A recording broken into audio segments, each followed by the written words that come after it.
Right, so I'll start by showing you the ingredients that we're going to use. So this mince beef came from Aldi.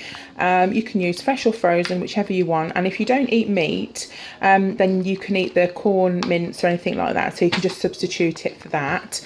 This is the recipe that I do. It's quite a basic recipe, but it's, you know, it's easy to do, you know what's gone in it, and it's quite cost effective as well. So I'm just going to use some chopped tomatoes. Now these are just the everyday ones, the cheap tins of chopped tomatoes that you can get. I like to put passata in mine. I just think that it adds that sort of nice richness to the sauce. Also you can add some tomato puree. We have some carrots. I like to put carrots in mine, an onion, few mushrooms, and we've got salt, pepper and mixed herbs. There's some garlic here, and also some pasta. We're using spaghetti in this instance. So what I'm going to do now is show you how I put all this together. Okay, so what we're going to do to start with is add the minced beef into a saucepan. Now obviously if you're not using minced beef at this stage, or at all in the recipe, what you would do is just cook your corn now.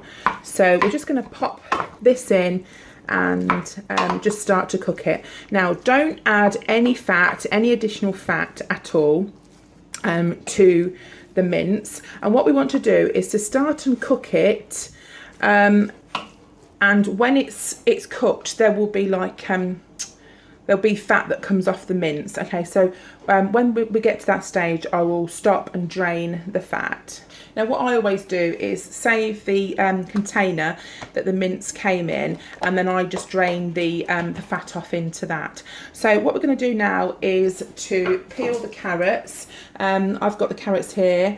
I'm just going to peel them and just chop them up and start and boil those. Right, I'm just going to show you how I cut my carrots up. So you start by doing the top and the tail, and you can cut it in half here at this point, but these are not that big. So I start at the top, cut down, cut along again, and this is how you can do some great little carrot sticks to pop in the fridge. And then I just cut down like that, so you've got little kind of cubes, little chunks. So I'll just do that to all of these, and then I'll pop them into the saucepan to boil.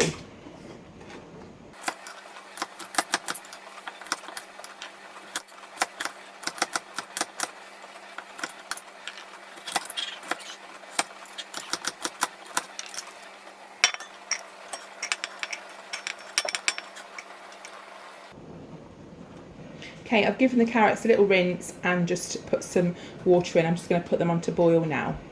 So while the mince is cooking away here and the carrots, I'm now going to prepare the rest of the ingredients. Okay, so now I'm just going to chop the onion. I don't put the onion in when I start to cook the mince, but that's purposely because I always drain the fat off the mince. And I find that if I put the onion in at the same time, the onion does actually soak up some of the fat. So I tend to put the onion in after I've drained it.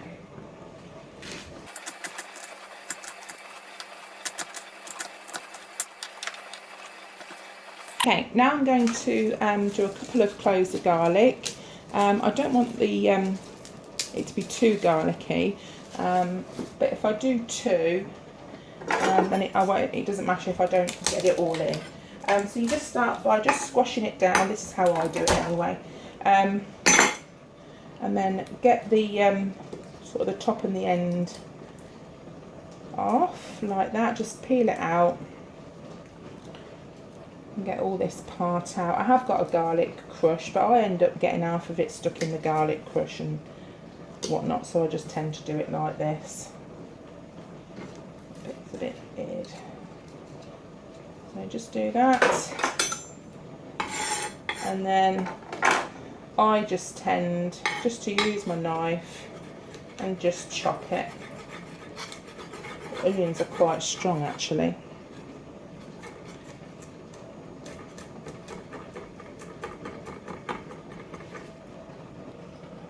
Right, so I'm going to pop some mushrooms as well into mine. You can actually also put maybe courgettes, if you like those. You can put peppers, any vegetables really that you know that you like, that you think might go. Just pop some of those in. I mean, Phoebe's not that keen on mushrooms, but I do put them in anyway. So just kind of put in what you think and what you've got and what you like really.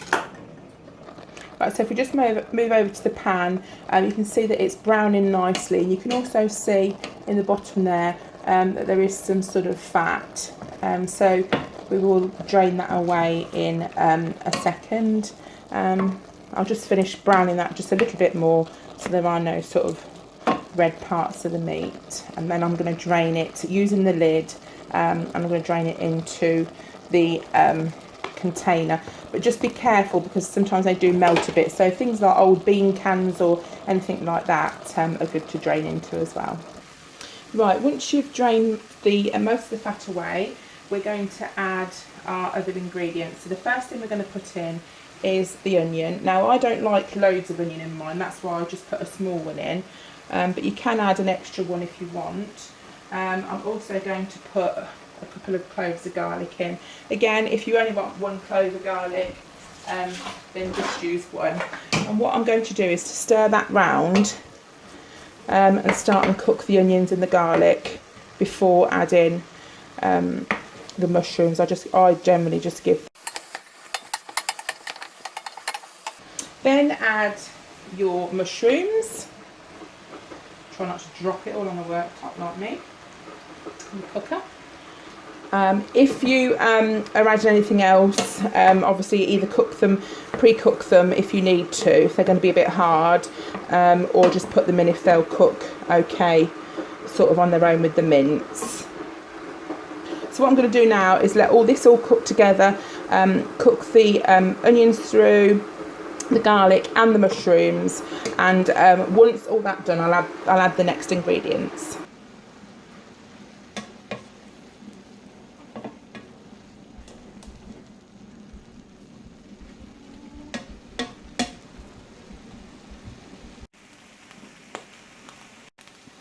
I'm going to now add the chopped tomatoes, so I'm just going to pour those straight in. As I say, you can use any chopped tomatoes that you want. These are just the cheap and cheerful ones from Aldi. Stir those in.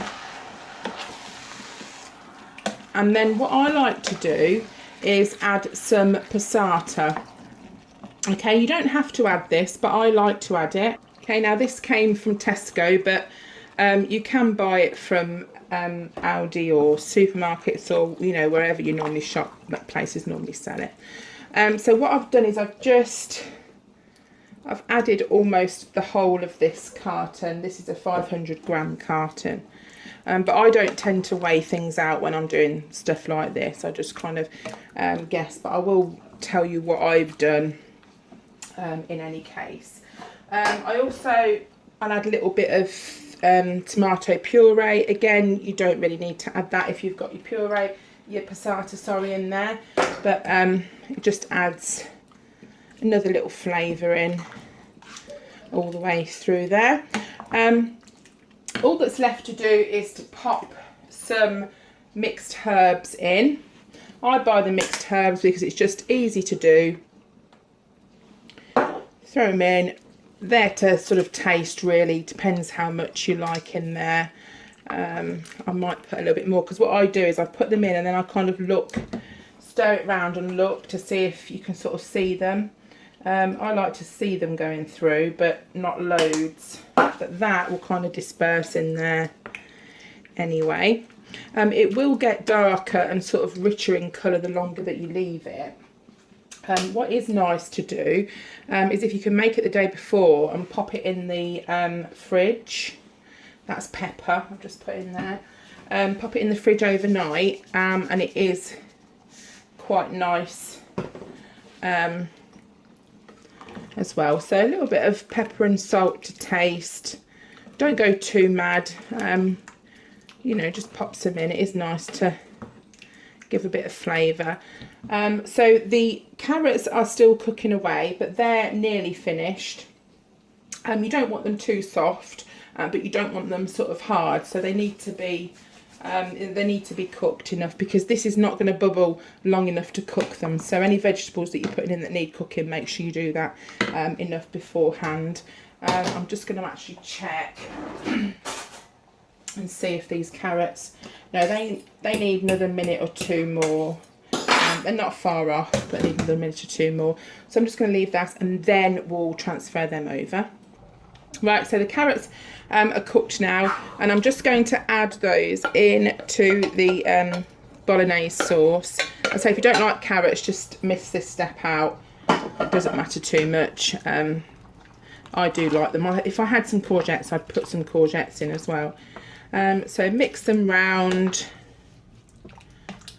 and all the carrots sort of blend in. And what you have to do is just to turn that down now onto quite a low simmer, and just give that maybe another 10 minutes or so, and then turn it off. Now that can then just be left until you need to use it. But if you are going to use it the next day, let it cool down completely and then pop it in the fridge. You can freeze this as well, so obviously just make sure it's cooled down. Maybe split it up into some Tupperware containers or something. Then if you need to do a quick meal for the kids, you can just pull out some portions and then obviously heat that up. But once it has been frozen, just obviously only heat it once, don't keep reheating it. And that's it. So we are going to cook it with this spaghetti. Look, you can get loads of different pastas these days, but I'm just going to use some spaghetti, and I think the kids like the shell shape, so I'll probably do some of that. And that, guys, is about it. So I'll show you when it's all done. Right, so I've cooked the pasta. The spaghetti's all done. I'm just going to pop a bit on the plate here. And I've also cooked some garlic bread, which is quite nice. So I'll just grab that. So this is just the cheap ones from Aldi, but Ebony can eat them. Me and Ebony are dairy free, and they don't have any milk in, so they're ideal to use. I'm just going to pop the sauce on now. Okay, so I'm just going to pop some of the sauce on now, and as you can see, it has got sort of thicker and sort of richer in colour. And I'm just going to pop some on the top like that. Now if you wanted to, you could put some cheese on top if you wanted, you know, a little bit of cheese. You like cheese, don't you, Phoebes, on it? And that's it. Pop a couple of bits of the garlic bread on the side. And there we go, that's it already. So thank you so much for watching, and I'll see you again soon. Bye for now.